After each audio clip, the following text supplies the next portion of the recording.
The Lord is near to all who call on him, to all who call on him in truth.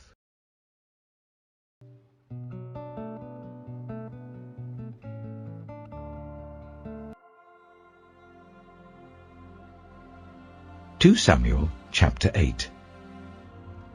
In the course of time, David defeated the Philistines and subdued them. And he took Metheg-Ammah from the control of the Philistines. David also defeated the Moabites.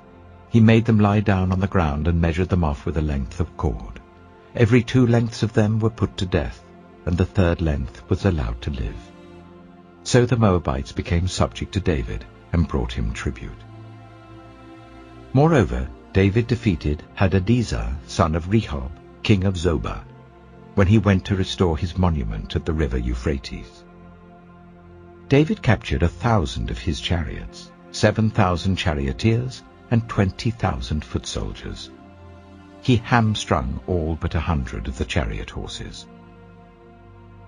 When the Arameans of Damascus came to help Hadadezer, king of Zobah, David struck down 22,000 of them.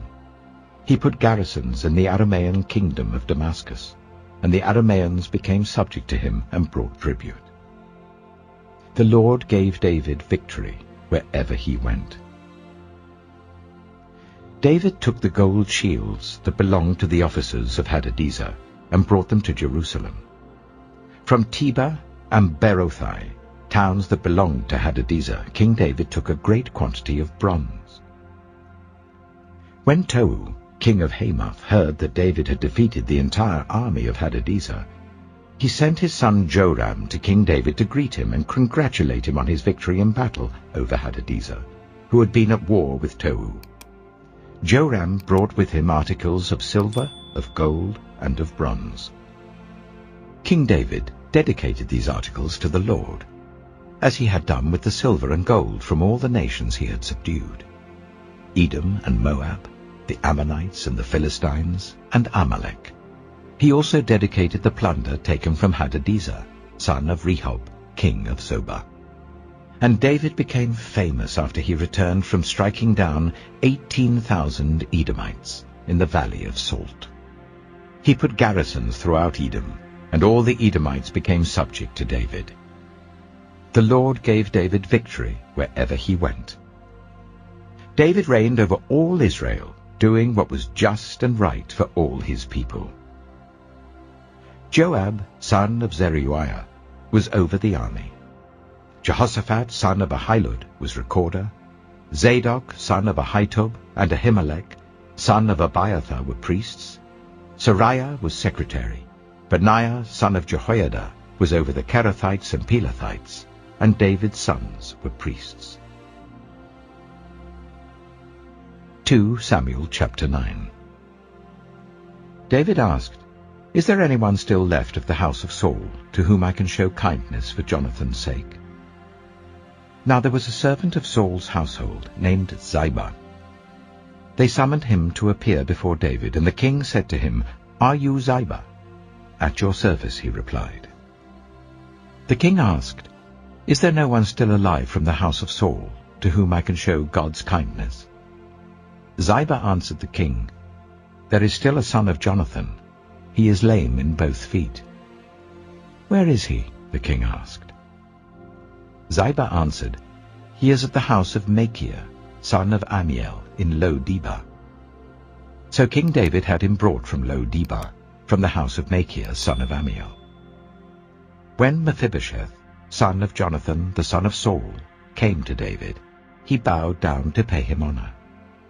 David said, "Mephibosheth." "At your service," he replied. "Don't be afraid," David said to him, "for I will surely show you kindness for the sake of your father Jonathan. I will restore to you all the land that belonged to your grandfather Saul, and you will always eat at my table."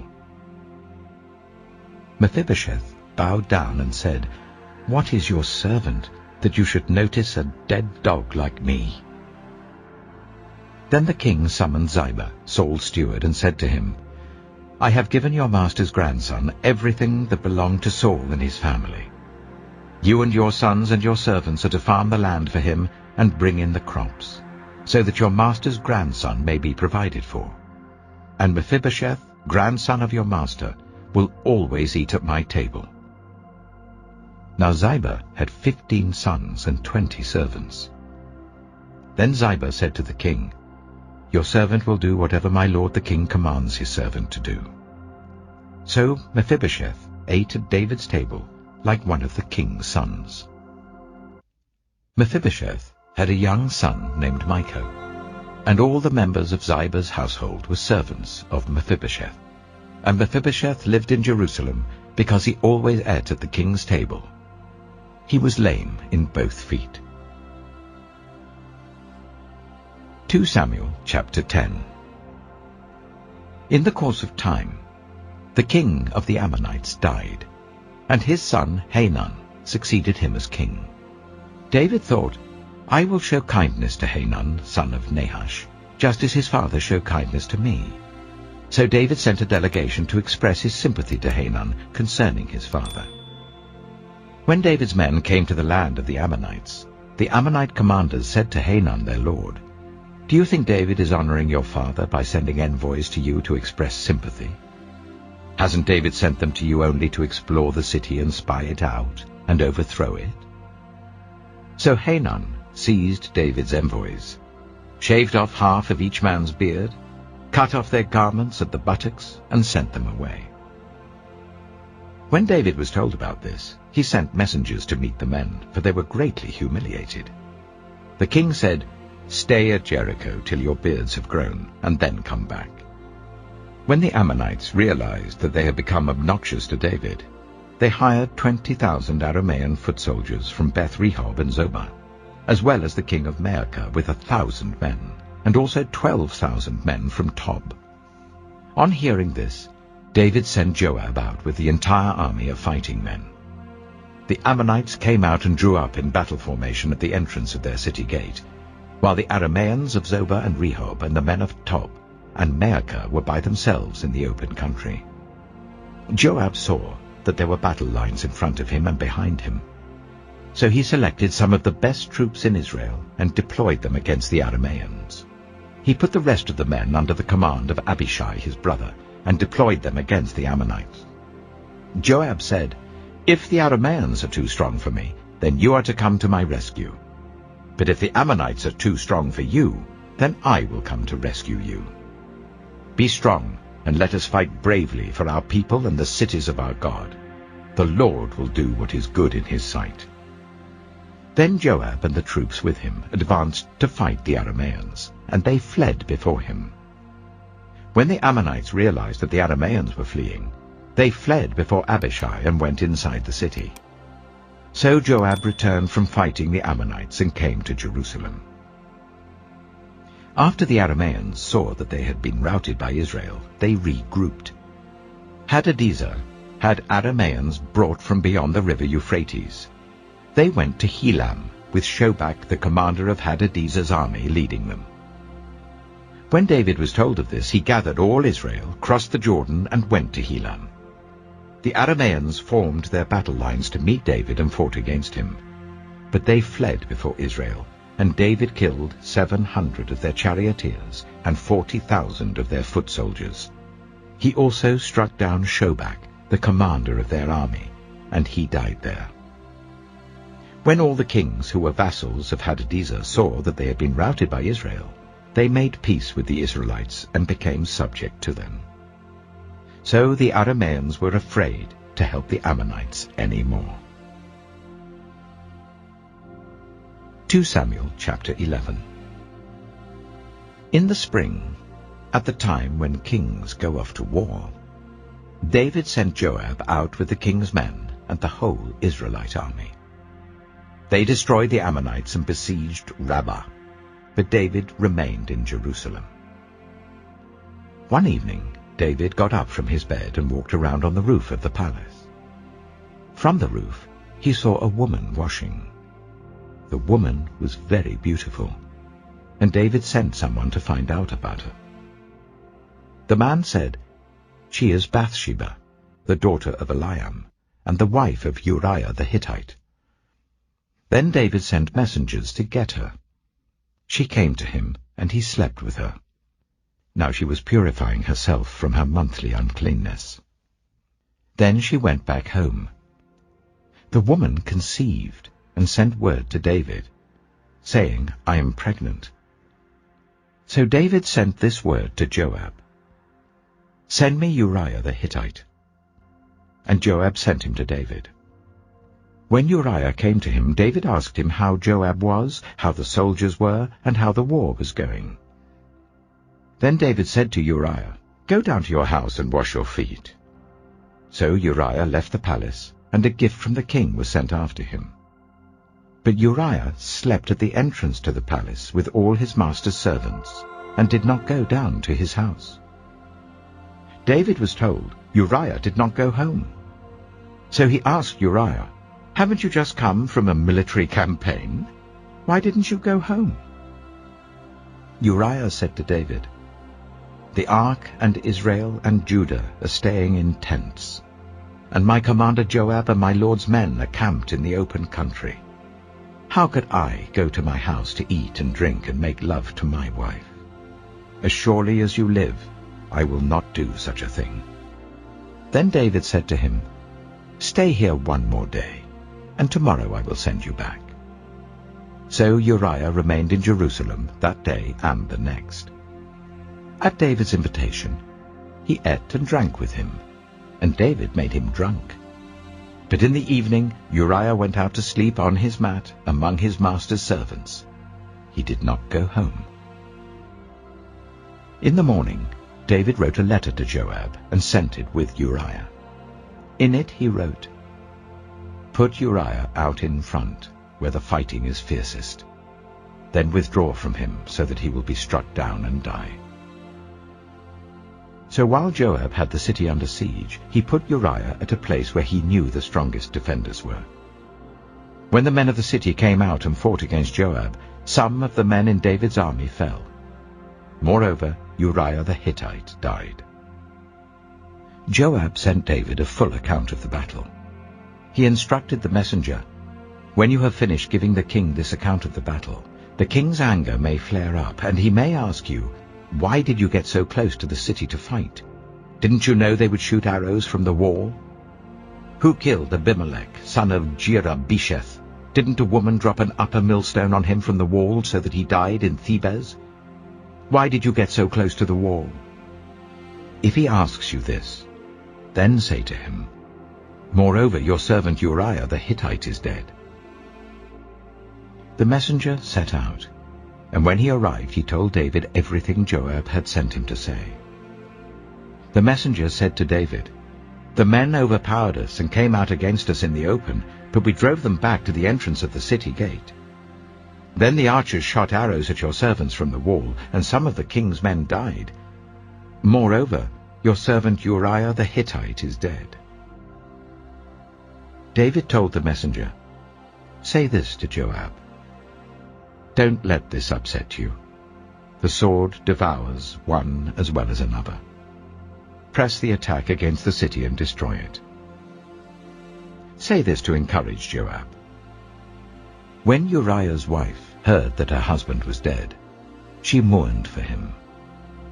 After the time of mourning was over, David had her brought to his house, and she became his wife and bore him a son. But the thing David had done displeased the Lord. 2 Samuel chapter 12. The Lord sent Nathan to David. When he came to him, he said, There were 2 men in a certain town, one rich and the other poor. The rich man had a very large number of sheep and cattle, but the poor man had nothing except one little ewe lamb that he had bought. He raised it, and it grew up with him and his children. It shared his food, drank from his cup, and even slept in his arms. It was like a daughter to him. Now a traveler came to the rich man, but the rich man refrained from taking one of his own sheep or cattle to prepare a meal for the traveler who had come to him. Instead, he took the ewe lamb that belonged to the poor man and prepared it for the one who had come to him. David burned with anger against the man and said to Nathan, "As surely as the Lord lives, the man who did this must die. He must pay for that lamb 4 times over, because he did such a thing and had no pity." Then Nathan said to David, "You are the man. This is what the Lord, the God of Israel, says. I anointed you king over Israel, and I delivered you from the hand of Saul. I gave your master's house to you, and your master's wives into your arms. I gave you all Israel and Judah. And if all this had been too little, I would have given you even more. Why did you despise the word of the Lord by doing what is evil in his eyes? You struck down Uriah the Hittite with the sword, and took his wife to be your own. You killed him with the sword of the Ammonites. Now, therefore, the sword shall never depart from your house, because you despised me, and took the wife of Uriah the Hittite to be your own. This is what the Lord says. Out of your own household I'm going to bring calamity on you. Before your very eyes I will take your wives and give them to one who is close to you, and he will sleep with your wives in broad daylight. You did it in secret, but I will do this thing in broad daylight before all Israel." Then David said to Nathan, "I have sinned against the Lord." Nathan replied, "The Lord has taken away your sin. You're not going to die. But because by doing this you have shown utter contempt for the Lord, the son born to you will die." After Nathan had gone home, the Lord struck the child that Uriah's wife had borne to David, and he became ill. David pleaded with God for the child. He fasted and spent the nights lying in sackcloth on the ground. The elders of his household stood beside him to get him up from the ground, but he refused, and he would not eat any food with them. On the 7th day, the child died. David's attendants were afraid to tell him that the child was dead, for they thought, while the child was still living, he wouldn't listen to us when we spoke to him. How can we now tell him the child is dead? He may do something desperate. David noticed that his attendants were whispering among themselves, and he realized that the child was dead.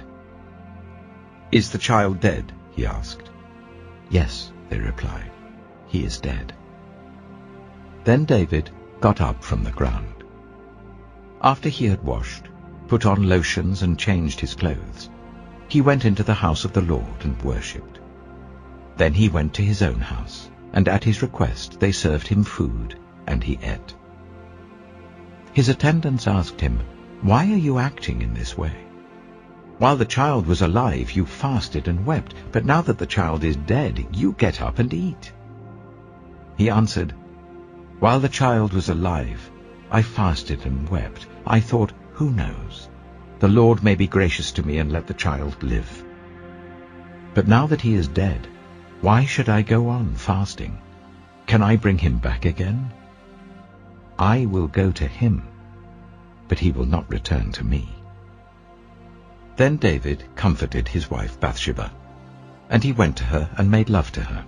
She gave birth to a son, and they named him Solomon. The Lord loved him, and because the Lord loved him, he sent word through Nathan the prophet to name him Jedidiah. Meanwhile, Joab fought against Rabbah of the Ammonites and captured the royal citadel. Joab then sent messengers to David, saying, "I have fought against Rabbah and taken its water supply. Now muster the rest of the troops and besiege the city and capture it. Otherwise I shall take the city, and it will be named after me." So David mustered the entire army and went to Rabbah, and attacked and captured it. David took the crown from their king's head, and it was placed on his own head. It weighed 1 talent of gold, and it was set with precious stones. David took a great quantity of plunder from the city, and brought out the people who were there, consigning them to labor with saws and with iron picks and axes, and he made them work at brickmaking. David did this to all the Ammonite towns. Then he and his entire army returned to Jerusalem. Finally, brothers and sisters, whatever is true, whatever is noble, Whatever is right, whatever is pure, whatever is lovely, whatever is admirable, if anything is excellent or praiseworthy, think about such things. Whatever you have learned, or received or heard from me, or seen in me, put it into practice, and the God of peace will be with you. The grace of the Lord Jesus Christ be with your spirit.